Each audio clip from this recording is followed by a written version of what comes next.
كل نفس ذائقة الموت وإنما توفون أجوركم يوم القيامة فمن زحزح عن النار وأدخل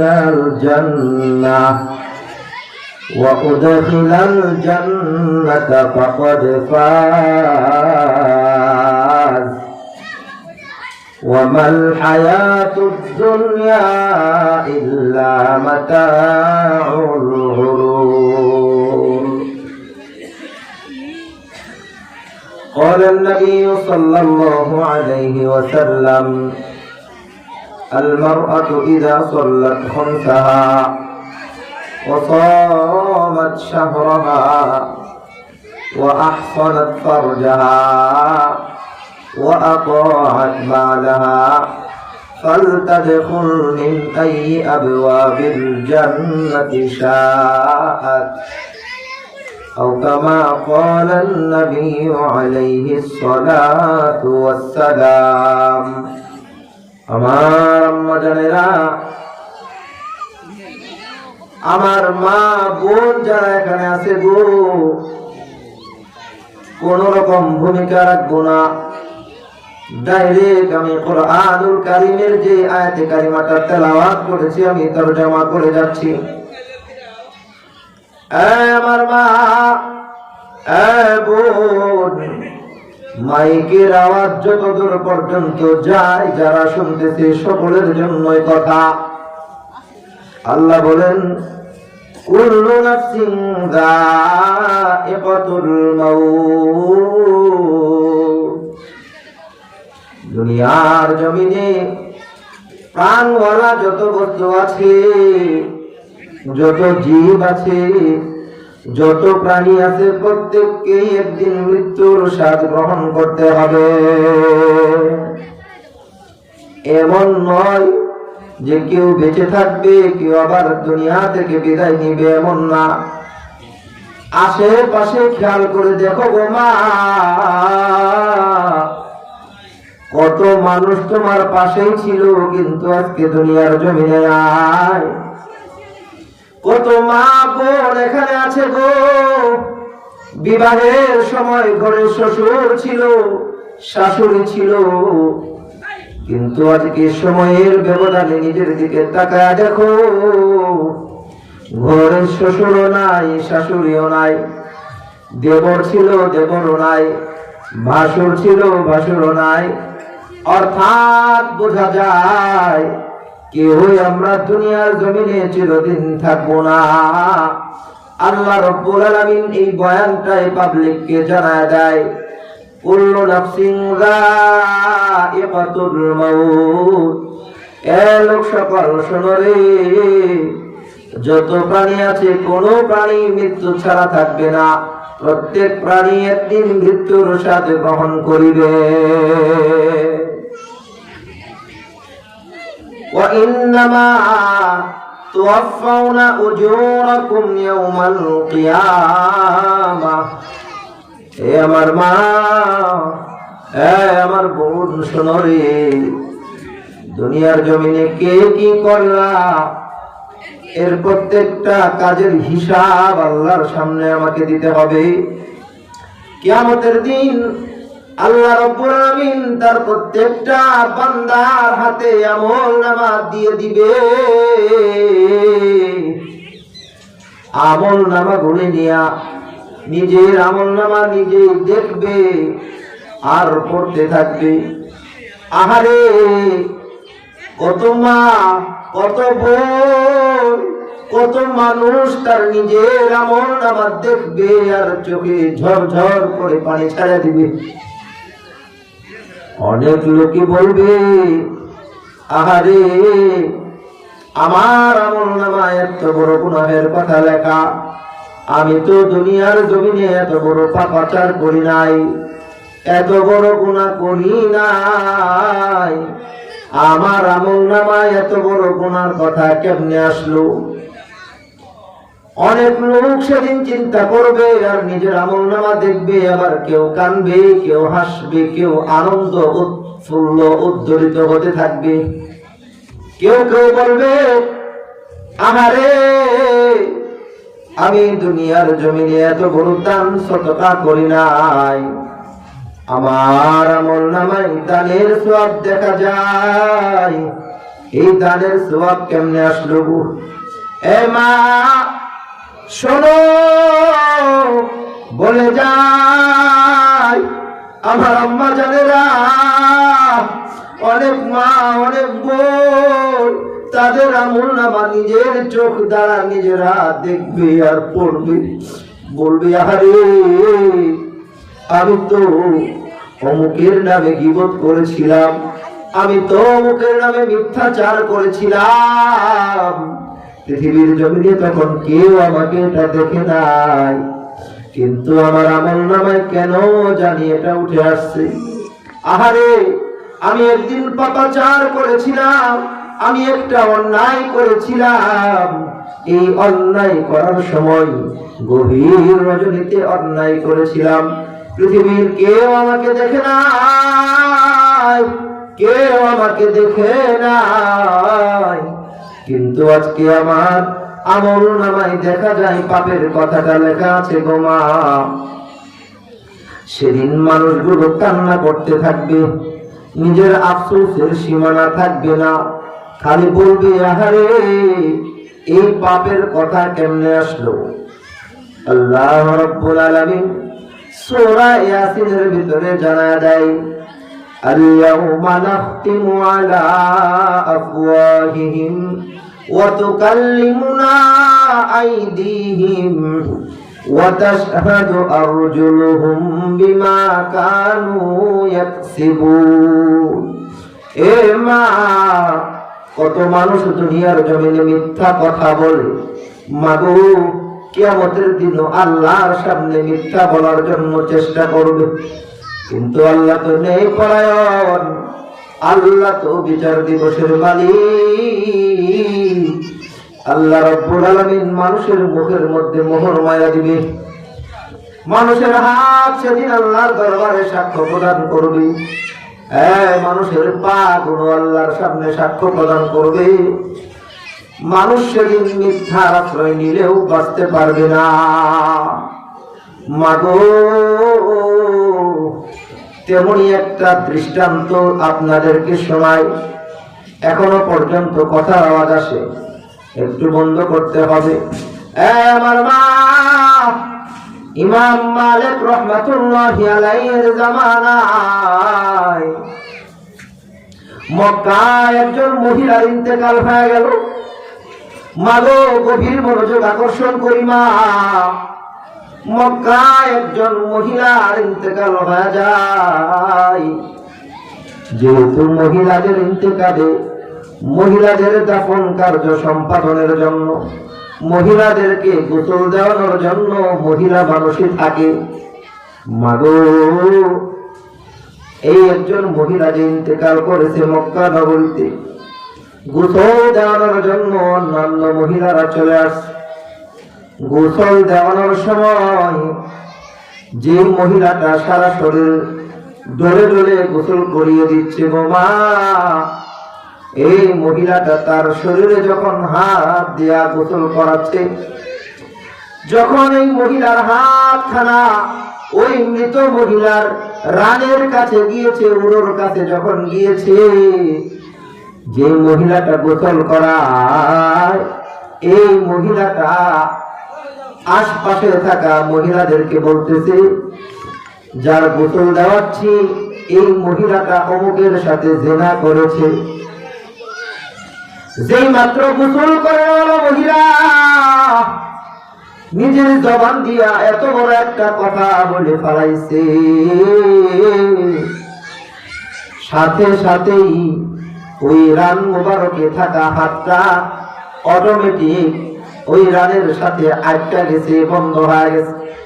তার হাতখানা পেছন দিকে সরাইতে চেষ্টা করে আসে না, সামনের দিকে নেওয়ার চেষ্টা করে বোমা, সামনেও যায় না। পেছন দিকে নেওয়ার চেষ্টা করে পেছনেও যায় না গো মা।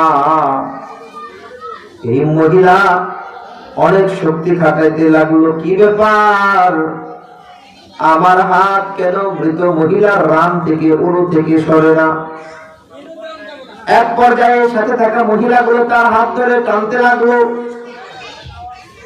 চলতে চলতে সময় অতিবাহিত হতে থাকলো, লাশকে আর ভেতর থেকে বের করা হয় না। এলাকার লোকজনের ভিতরে শুরু হয়ে গেল, কি ব্যাপার, এতক্ষণ পর্যন্ত লাশ গোসল করাইতে লাগে নাকি, কেন আসতেছে না? খবর তো খবরই ভেতরে আর থাকে না। এলাকার লোকজনের ভিতরে খবরের রোল পড়ে গেল, মাইয়েরকে নাকি গোসল দেওয়ানোর সময় অমুক মহিলার হাতটা ওই মাইয়েতের রানে উড়ুতে বাইরে গেছে, হাত আর নাকি ছুটে না। এলাকার লোকজন বলতে লাগলো, মাইয়েতের আত্মীয় স্বজন যারা এরা বলতে লাগলো, এই মহিলার হাত সহ কেটে ফেলো। কেউ বলতে লাগলো, কবজি পর্যন্ত কেটে অন্তত লাশটাকে দাফন করার ব্যবস্থা করো। আবার মাইয়েতের আত্মীয় স্বজনের কেউ বলতে লাগলো, তার পুরো হাতটাই কেটে ফেলো। মাগো, আরেকটু মনোযোগ দিয়া শোনো গো মা, এই মাইয়েতকে গোসল দেওয়ানোর সময় এই মহিলার হাত আর ছুটতেছে না। এবার এই জীবিত মহিলার আত্মীয় স্বজন যারা তারা বলতে লাগলো, এই মহিলার হাত কাটা যাবে না, মহিলার হাত কাটা যাবে না। এই মহিলার যে মৃত মাইয়েত আছে, ওই মাইয়েতের শরীরের গোশত সহ তার হাতটাকে কেটে অন্তত লাশটাকে দাফন কর।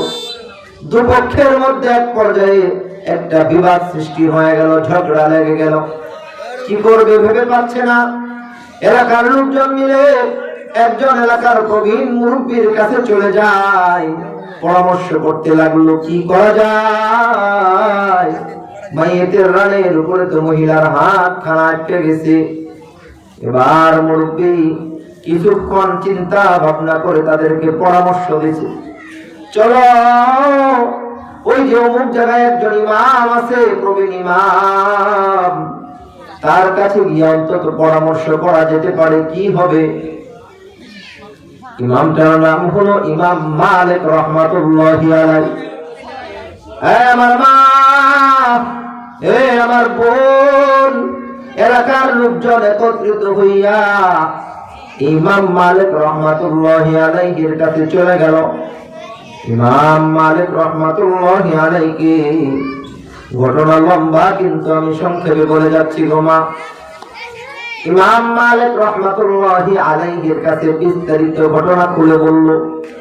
ইমাম মালিক রহমাতুল্লাহি আলাইহি তাদেরকে বলে, এই এলাকার ভাইরা, আপনারা যেহেতু এসেছেন, আমাকে কি ওই এলাকার যেখানে মাইয়িতকে দাফন দেওয়া হয়েছে, আপনি কি ওখানে আমাকে নিয়ে যেতে পারবেন? এলাকার লোকজন বলল, হ্যাঁ হ্যাঁ হ্যাঁ, আপনি যেতে চাইলে আপনাকে সেখানে নিতে পারবো। ইমাম মালিক রহমাতুল্লাহি আলাইহিকে তারা সাথী করে নিয়ে আসলেন। ইমাম মালিক রহমাতুল্লাহি আলাইহি পর্দার অন্তরাল থেকে ওই যে মহিলা মাইয়িতকে গোসল দেওয়াচ্ছিল, ওই মহিলাকে জিজ্ঞাসা করতেছে, এই মহিলা, আপনি তো মাইয়িতকে গোসল দেওয়াচ্ছিলেন, হঠাৎ করে আপনার হাত খানা মাইয়িতের রানে উড়তে কেন বেঁধে গেল? কারণ কি, ঘটনা কি, খুলে বলেন। এবার এই মহিলাটা ইমাম মালিক রহমাতুল্লাহি আলাইহিকে ডেকে ডেকে বলে, জনাব, আমি তাকে গোসল দেওয়ানোর সময় আমি বলেছিলাম, আমার হাতখানা যখন তার রান মুবারকের কাছে চলে যায়, আমি বলেছিলাম এই মহিলাটা অমুকের সাথে জিনা করেছে। ইমাম মালিক রহমাতুল্লাহি আলাইহি বলে, এই মহিলা, তুমি যে তার ব্যাপারে এত বড় কথা বলেছো, এই মহিলা জিনা করেছে, তুমি কি দেখেছো? মহিলা কয়, না না, আমি দেখি নাই। বলে, তাহলে তার নামে যে এত বড় কথা বলেছো?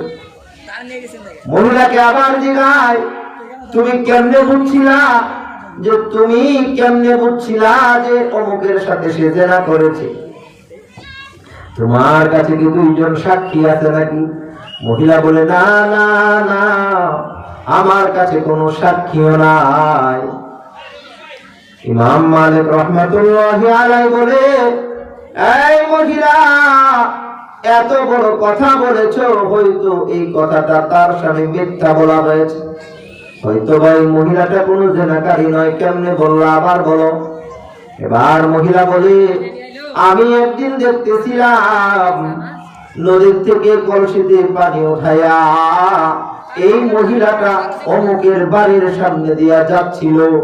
আমি এই অবস্থা দেখে মনে করছিলাম সে ওই লোকের সাথে জেনা করে অমুকের ঘর থেকে বের হইল, এই জন্য আমি এই কথাটা আজকে বলছি। ইমাম মালিক রহমাতুল্লাহি আলাইহি বলে, এই মহিলা, তুমি যে তাকে একটা অপবাদ দিলা, হতে পারে সেই কাজটা করে নাই, যেহেতু তুমি বলেছো, তোমাকে একটা শাস্তি গ্রহণ করতে হবে। এই শাস্তিটা গ্রহণ করার পরে যদি দেখা যাবে আল্লাহ পাক রব্বুল আলামিন যদি তোমাকে মুক্ত করে দেয়, দিতেও পারে, আমি কোনো গ্যারান্টি দিতে পারবো না, তবে তোমাকে একটা শাস্তি গ্রহণ করতে হবে। আমার আম্মা জানেরা, ইমাম মালিক রহমাতুল্লাহি আলাইহি ওই মহিলাকে ডেকে ডেকে কয়, এ মহিলা, তোমাকে 82টা বেতের আঘাত করা হবে, 82 বার তোমাকে বেত দ্বারা আঘাত করা হবে। মহিলা এতে সম্মতি দিয়ে দিল, রাজি হয়ে গেল, কারণ হাতখানা দীর্ঘ সময় থেকে লাশের সাথে বাইরে গেছে, হাত আর ছুটে না। এবার মহিলা এই বেতের পিটুনি খাওয়ার জন্য প্রস্তুতি নিল। ইমাম মালিক রহমাতুল্লাহি আলাইহি পর্দার অন্তরাল থেকে এই মহিলাকে বেত্রাঘাত শুরু করে দিলেন। আমার আম্মা জানেরা, ইমাম মালিক রহমাতুল্লাহি আলাইহি বেত্রাঘাত চলতে চলতে যখন 82টা পার হয়ে গেছে গো মা, ওই মহিলার হাতখানা লাশের উড়ো থেকে, লাশের রান থেকে সরে গেছে গো মা। ইমাম মালিক রহমাতুল্লাহি আলাইহি ডেকে ডেকে কয়, এই মহিলা, তুমি যে এত বড় একটা অপবাদ, এত বড় একটা মিথ্যা কথা এই মহিলার ব্যাপারে বলেছো, এই মহিলা তো জিনাকারী ছিল না, তুমি এত বড় কথা, জিনার একটা, ব্যভিচারের একটা অপবাদ, দোষ তার উপরে লাগায় দিছো। আল্লাহর দরবারে এইটা তার কাছে সহ্য হয় না। আল্লাহ রাব্বুল আলামিন তোমাকে দুনিয়ার জমিনে নগদ একটা শাস্তি দিয়ে দিলেন। अल्लाह दिल दे जो तेरे इश्क के गर हो, दाई भी रहमत के तेरे उस पे नजर हो, दिल दे के तेरे इश्क में ए हाल हो उसका, महशर का अगर शुरू हो तो बिना खबर हो, माँ दर्द जहाँ गैर खुदा यार नदारिम, जुद याद खुदा ही जिदगर कार नदारिम, मायूस नहीं अहल ज़मीं अपनी ख़तों से, तक़दीर बदल जाती ही मुझतर को दुआ से, तक़दीर बदल जाती ही मुझतर को दुआ से। আমার আম্মা জানেরা, আমি যে কথাটা বলতেছিলাম, ইমাম মালিক রহমাতুল্লাহি আলাইহি ওই মহিলাকে বেত্রাঘাত করলেন। 82টা বেত্রাঘাত করার পরে ওই মহিলার হাত কানা ছুটে যায়। আমি এই উদাহরণটার সারাংশটুকু আপনাদেরকে শোনাই। ও আমার মা, ওই মহিলার দোষ ছিল একটা, দোষটা হলো কি, আরেক মহিলার ব্যাপারে মিথ্যা অপবাদ লাগায় দিছে।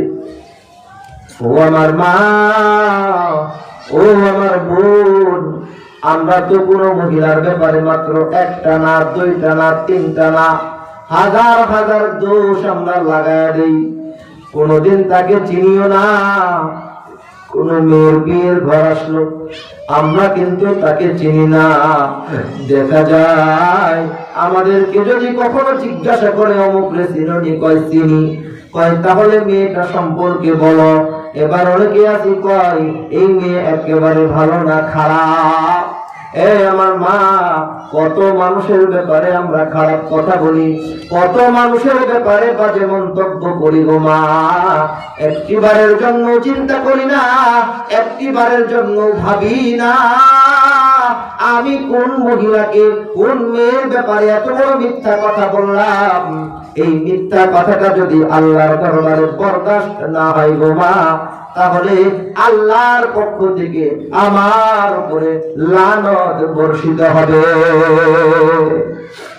আমার মা বোন, জন্য আমি এই কথাটাই বুঝাইতে চাই, খবরদার কোন মানুষের উপরে কখনো মিথ্যা অপবাদ দিবেন না।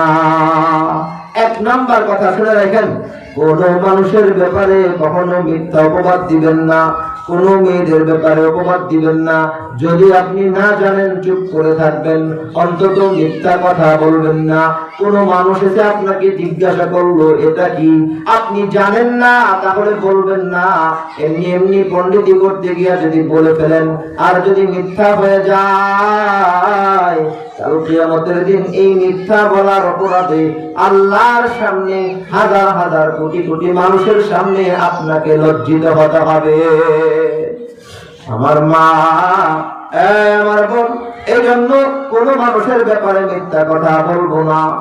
এরপরে দ্বিতীয় নাম্বার আমল করব, সেটা হলো কোনদিন আমরা আমাদের নিজ স্বামীদেরকে গালি দেব না। তিন নাম্বার কথা হলো কোনদিন আমরা নিজ সন্তানের উপরে অভিশাপ দিব না। এটা আমাদের বড় একটা দোষ। আমাদের অনেক মা আছে, অনেক বোন আছে, নিজের সন্তান যদি একটু উল্টা পাল্টা করে রাগান্বিত হইয়া অনেক মা বোনেরা বলে, ভাই পড়াইটা মরু না, এই বাচ্চাটা যদি ঠ্যাং ভেঙে পড়ে যেত, আরো কত রকমের অবজেকশন, আরো কত রকমের বদদুয়া আজকাল আমাদের মা বোনেরা দেয়। আমার মা, মেহেরবানি করে কোন মানুষকে কোনদিন আপনারা অপবাদ দিয়েন না। কোনদিন কোন সন্তানের উপরে আপনারা অভিযোগ তুলে আল্লাহর কাছে তার নামে মামলা দিয়েন না। আমার মা আরেকটি আমল বলে দিয়ে যায়, আমার মা নিজের সন্তানের উপরেও কোনদিন বদদুয়া দিবেন না, অন্য মানুষের উপরেও কখনো বদদুয়া দিবেন না। অনেক মা বোন আছে কথায় কথায় খারাপ কথা বলে, অশ্লীল কথা বলে, নিজের সন্তানের উপরে অশ্লীল কথা বলে। আমার আম্মা জানেরা, অনেক মা আছে নিজের সন্তানকে হারামজাদা বলে। কত বড় আশ্চর্যজনক কথা, কত বড় দুঃখজনক কথা। অনেক বাবা, অনেক মা আছে নিজের সন্তানকে, ছেলেকে বলে হারামজাদা আর মেয়েকে বলে হারামজাদি। মাগো, আজকের মাহফিল থেকে আপনাদেরকে, আজকের এই সম্মেলন থেকে আপনাদেরকে আমি জানায়া দিতে চাই, আর কোনদিন আপনারা সন্তানদেরকে হারামজাদা বা হারামজাদি বলে গালি দেবেন না। খবরদার, গালি দেবেন না, এই খারাপ কথাটা কোনদিন বলবেন না। এটা কত বড় খারাপ কথা, এতটুকু শোনেন, কথাটা বলি। জাদা শব্দের অর্থ হলো সন্তান, জাদা মানে ছেলে সন্তান, জাদি শব্দের অর্থ হলো মেয়ে সন্তান। মাগো, আপনি যখন আপনার সন্তানকে হারামজাদা বলে গালি দিলেন, এর অর্থ দাঁড়াইলো হারাম সন্তান মানে যার সন্তান। আরো সহজ অর্থ কি, মানে এই সন্তানটা ব্যবস্থা নাই,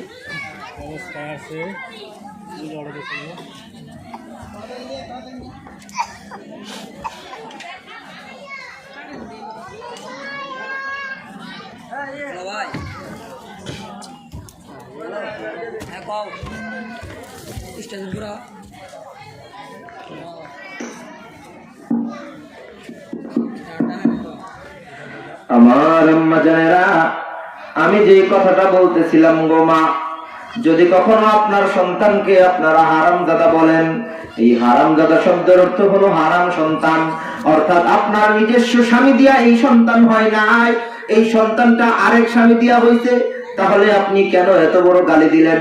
এই গালি দেওয়ার দ্বারাই শুধুমাত্র আপনার সন্তানকেই কলঙ্কিত করলেন না, বরং আপনি নিজেও কলঙ্কিত হয়ে গেলেন। এজন্য মা বোনদের কাছে অনুরোধ থাকবে, খবরদার খবরদার কোনদিন আপনারা আপনাদের ছেলেদেরকে মেয়েদেরকে হারামজাদা হারামজাদি এ ধরনের বাক্য অশ্লীল কথা কোনদিন ব্যবহার করবেন না। তাহলে কিন্তু আপনিই কলঙ্কিত হবেন, সন্তানকে তো কলঙ্কিত করলেনই, নিজেও কলঙ্কিত হয়ে গেলেন। এজন্য আমার মা বোনদের কাছে অনুরোধ থাকবে, মা গো, কোনো মানুষকে কখনো অভিসম্পাত করব না, অভিশাপ দিব না। আগেই বলছিলাম ছোট্ট একটা মাসআলা হলো, কোনো মানুষ যখন কোনো মানুষকে অভিশাপ দেয় কি করে? বদদুয়া দেয়। এই বদদুয়া দেওয়ার ফলে, এই অভিশাপ দেওয়ার ফলে এই অভিশাপটা আল্লাহর দরবারে আসমানবাসীর কাছে চলে যায়, যেখানে যাচাই বাছাই করা হয়। এই অভিশাপটা আপনি যার নামে দিলেন, সে যদি এই অভিশাপের উপযুক্ত না হয়, তাহলে এই অভিশাপটা ঘুইরা ঘুইরা আপনার উপরে এসে পতিত হয়। এজন্য মাগো, অনর্থক এমনি এমনি কখনো কাউকে অভিসম্পাত করব না। আমি আপনাদেরকে গত কয়েকদিন আগের ছোট্ট একটা ঘটনা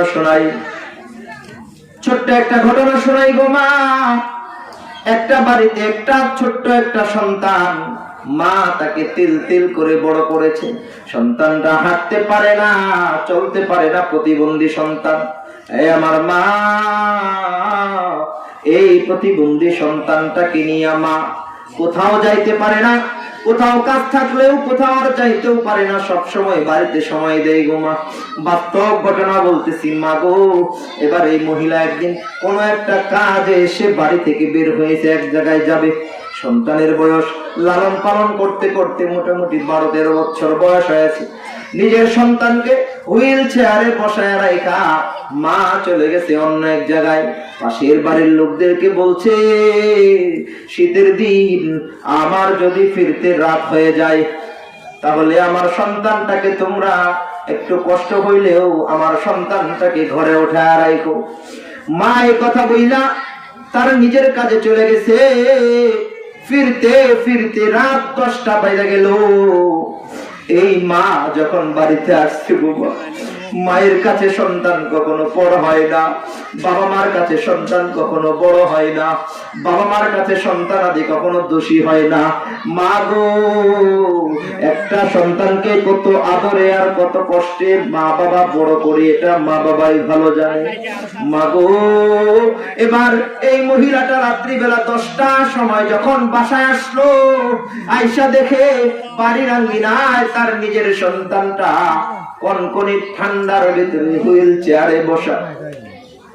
পাশের বাড়ির লোকদেরকে ডাইকা ডাইকা কয়, ওগো, আমি না বলছিলাম আবার যদি আসতে রাত হয় আমার সন্তানটাকে তোমরা ঘরে উঠাইও। তারা কয়, আমাদের মনেই ছিল না। এই মাটার মনে এত আঘাত লাগছে, এত কষ্ট লাগছে রে মা। এই মাটা আল্লাহর দরবারে 2 হাত তুলে বলতেছে, মালিক, তোমার কাছে সন্তান চেয়েছিলাম গো আল্লাহ।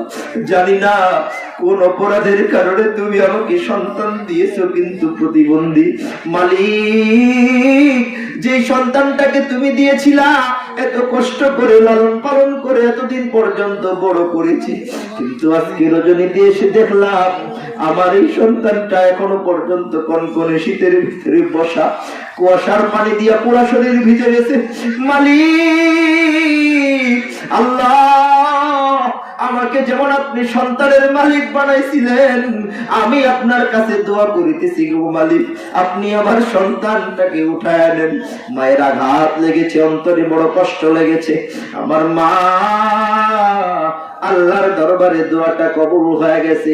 সকাল বেলা ঘুম থেকে জাগ্রত হয়ে দেখি ওই সন্তান আর দুনিয়ার জমিনে নাই। এজন্য মায়েদের কাছে বলি, ও মা, কোনদিন নিজের সন্তানকে অভিসম্পাত করবেন না, অভিশাপ দিবেন না। কারণ কি জানেননি? কোন বাবা অথবা কোন মা যখন নিজের সন্তানের জন্য দোয়া করে, আসমান আর জমিনের মাঝে কোনো পর্দা থাকে না, এই দোয়াটা ডাইরেক্ট কবুল হয়ে যায়। কোন বাবা যখন সন্তানের জন্য দোয়া করে, ওই দোয়াটা যেমন ভালো যদি কোনো দোয়া করে, এই দোয়াটা আসমান আর জমিনের মাঝে পর্দা থাকে না, কবুল হয়ে যায়। যদি কোনো মন্দ দোয়া করে, বদদোয়া করে, আসমান আর জমিনের মাঝে পর্দা থাকে না, ডাইরেক্ট কবুল হয়ে যায়। তেমনি ভাবে কোন সন্তান ছেলে হোক মেয়ে হোক, যদি কখনো তার পিতামাতার জন্য দোয়া করি, আমার আম্মা জানেরা এই দোয়াটাও আল্লাহর দরবারে ডাইরেক্ট কবুল হয়ে যায়, ডাইরেক্ট কবুল হয়ে যায়। এজন্য বলে যাই গো মা, কোনদিন নিজের সন্তানের উপরে বদদোয়া করবেন না, সব সময় ভালো ভালো দোয়া করবেন। আল্লাহ আমার সন্তানকে আপনি খাজা মঈনুদ্দিন চিশতি বানায়া দেন, ভালো ভালো দোয়া করবেন। আল্লাহ আমার সন্তানদেরকে, আমার মেয়েদেরকে আপনি বিবি হালিমার মতো বানায়া দেন, আমার মেয়েদেরকে খাদিজার মতো বানায়া দেন। এইভাবে এই সন্তানদের জন্য আমরা বেশি বেশি তাদের জন্য ভালো ভালো দোয়া করব। খবরদার কখনোই ভুলেও আমরা কোন সন্তানের জন্য মন্দ দোয়া করব না। আল্লাহর নবী বিশ্বনবী রাহমাতুল্লিল আলামিন বলেন, ইযা মাতাল ইনসান ইনকাতা আমালুহু ইল্লা সালাত। আমার মা, আমি আলোচনা শেষ করে দিব, শেষের দিকে যাচ্ছি। ইযা মাতাল ইনসান, কোন মানুষ যখন মারা যায়, ইনকাতা আমালু, তার আমলের দরজাগুলো বন্ধ হয়ে যায়, তার আমলগুলো আর যাইতে পারে না। ইল্লা সালাত, তবে কেবলমাত্র তিনটা আমল বন্ধ হয় না, তিনটা আমল বন্ধ হয় না। শেষ কথা মনে রাখবেন, তিনটা কথাই শেষ। তিনটা আমল বন্ধ হয় না।